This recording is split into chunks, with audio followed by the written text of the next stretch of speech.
આજે એટલી બધી સ્ટ્રેસમાં છું કેમ કે મની પ્રોબ્લેમ. તમારી લાઈફમાં ક્યારે એવું થાય છે કે નહીં? Good morning everyone. આજે સવારે જાગીને ત્યાં શૈતાન છે મારા ઘરમાં ઘૂસી ગયું હતું અને તમે જોઈ શકો છો. અને જ્યાં સુધી બહાર ન નીકળે ને ત્યાં સુધી પંખો ચાલુ ન કરે, તો પકડીને મેં એમને આ રીતે બહાર ઉડાડ્યું. અને ત્યાર પછી મારી હાલત કંઈક આજે આ રીતે હતી, કેમ કે થોડો સ્ટ્રેસ અને મની પ્રોબ્લેમ જે મેં પહેલાં ઇન્કમ થતી હતી એ અત્યારે નથી થતી, તો મને જે મારા સપનાઓ છે પૂરા કરવામાં થોડું લેટ થઈ રહ્યું છે, એટલે આવા માટે મેં વધારે સ્ટ્રેસમાં જઈ રહી છું.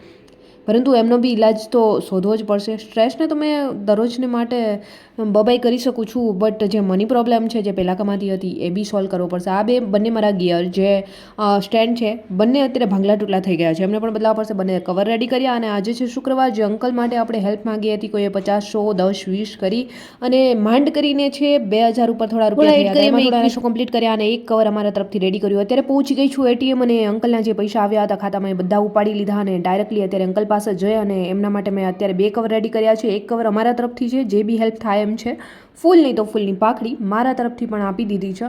અને તમારા લોકોના જે થયા હતા 2100 સમથિંગ, અહીંયા પહોંચ્યા તો અંકલ પાસે ભલે કંઈ ન હોય, ઘરેથી પાણીની બોટલ ભરીને આવીને અત્યારે એ પંખીને પાણી પીવડાવતા હતા. આમને કહેવાય દયાભાવ. જેમની પાસે કાંઈ નથી પરંતુ બીજા પ્રત્યે દયા છે, જેમ કે અમારી જેમ. અને ફાઇનલી અત્યારે અંકલને મેં કહેવા લાગી આટલા પૈસા થયા છે, અંકલ ખુશ થઈ ગયા. કંઈ નહીં, ફૂલ નહીં તો ફૂલની પાકડી મળી તો ખરી. આજનો વ્લોગ કેવો લાગ્યો છે કમેન્ટ સેક્શનમાં કમેન્ટ્સ કરી